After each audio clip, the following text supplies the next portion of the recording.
Assalamualaikum warahmatullahi wabarakatuh.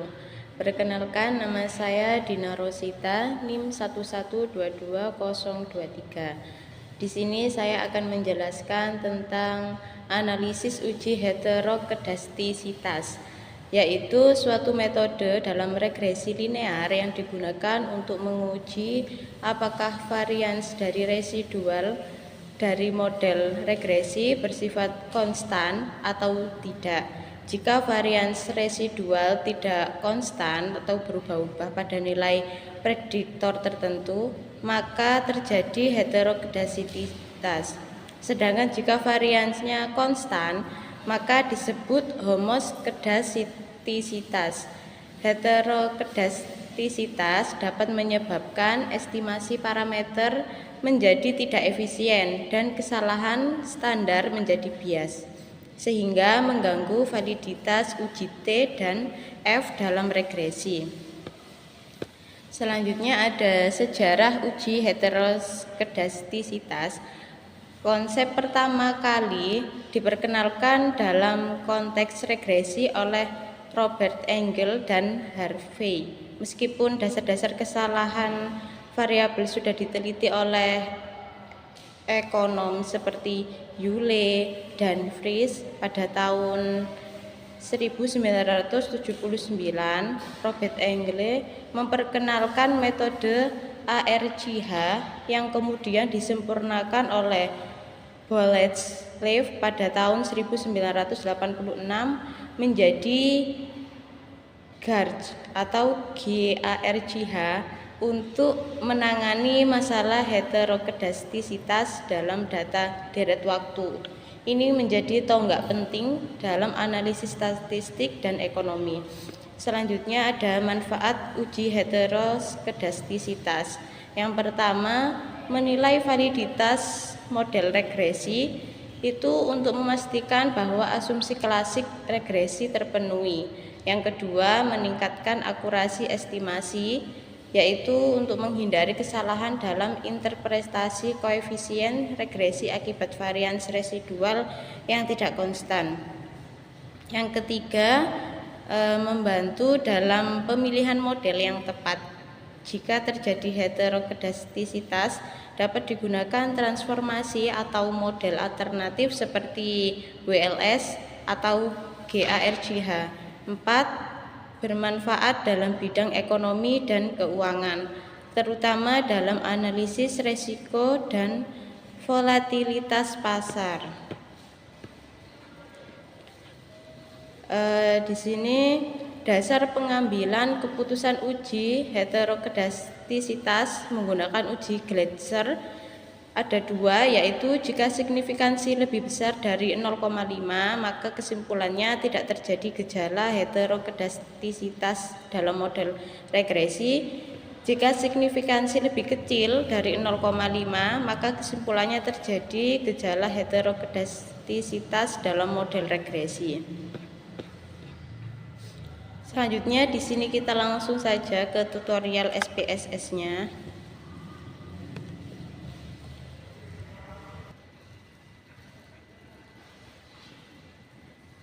Untuk contoh soalnya, sebuah perusahaan sedang melakukan evaluasi internal untuk meningkatkan kriteria karyawan. Pimpinan perusahaan ingin mengetahui apakah motivasi X1 dan minat kerja itu X2 berpengaruh terhadap semangat kerja atau Y pada karyawan untuk keperluan tersebut. Perusahaan melakukan survei terhadap 15 orang karyawan dari berbagai divisi. Ini datanya. Kemudian pertama-tama mari kita masukkan pilih file, klik new data. Selanjutnya klik variable view. Lalu muncul tampilan seperti ini. Kemudian pada kolom nama itu diketikkan motivasi. Kemudian enter. Yang kedua, ketikkan minat, lalu enter. Yang ketiga, ketikkan semangat, lalu enter. Di sini pada desimalnya kita buat 0.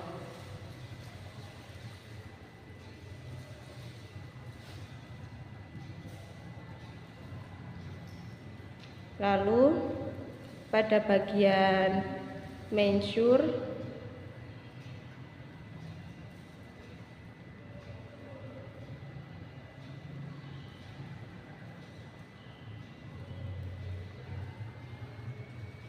usahakan ini menjadi skal.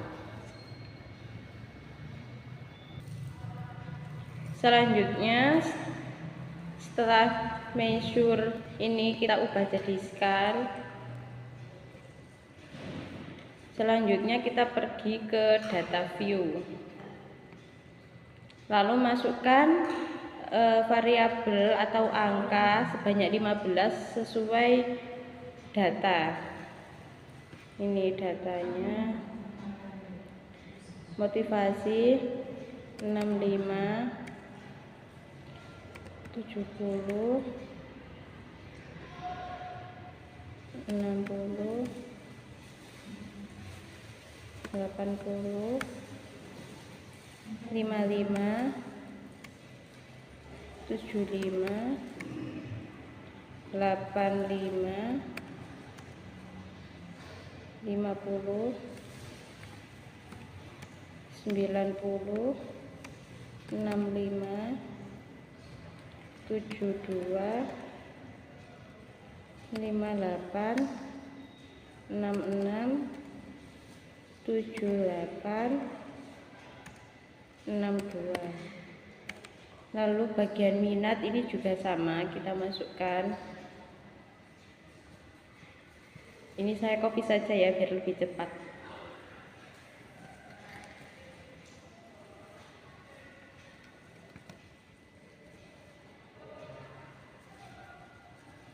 Lalu semangat kerja.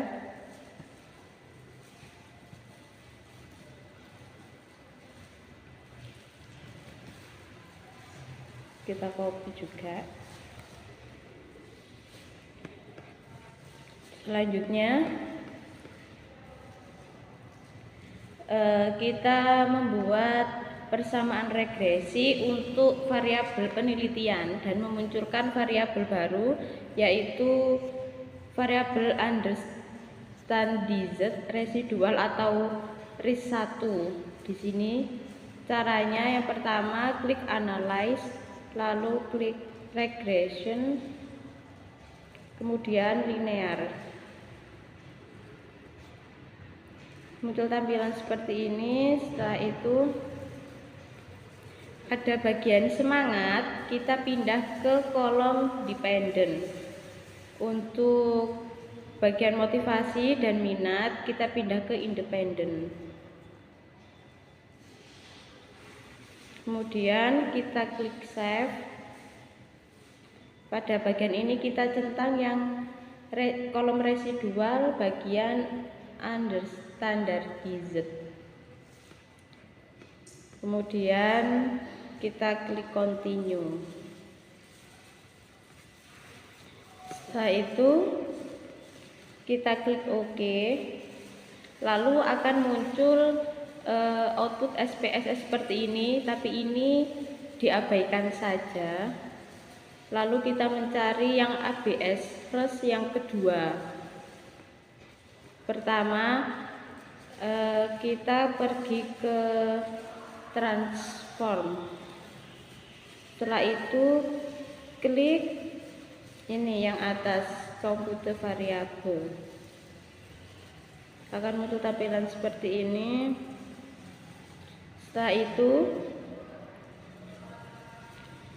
di target variabel kita isikan ABS res.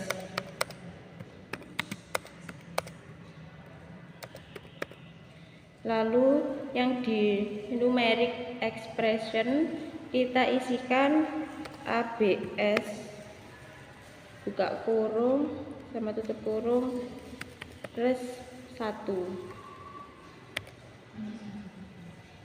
Setelah itu kita klik OK.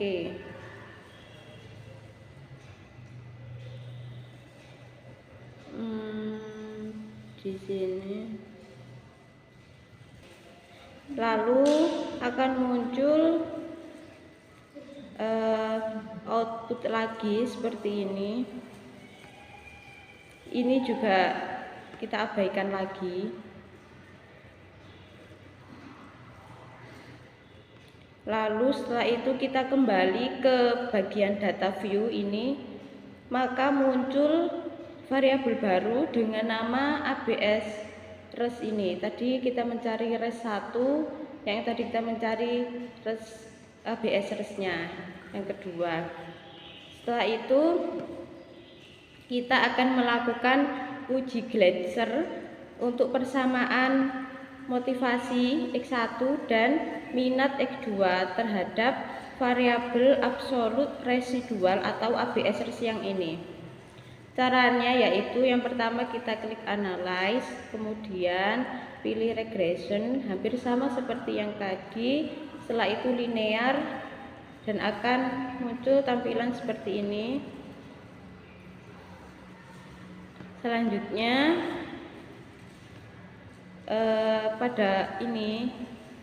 pada independen semangat kita keluarkan dan kita ganti menjadi ABS res. Setelah itu kita klik save. Pada bagian residual ini centangnya kita hapus. Setelah itu continue dan kita klik OK.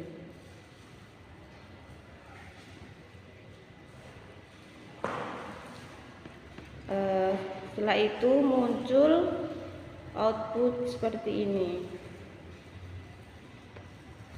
Dalam outputnya ini ada 4 bagian, tapi yang kita ambil hanya bagian koefisien saja.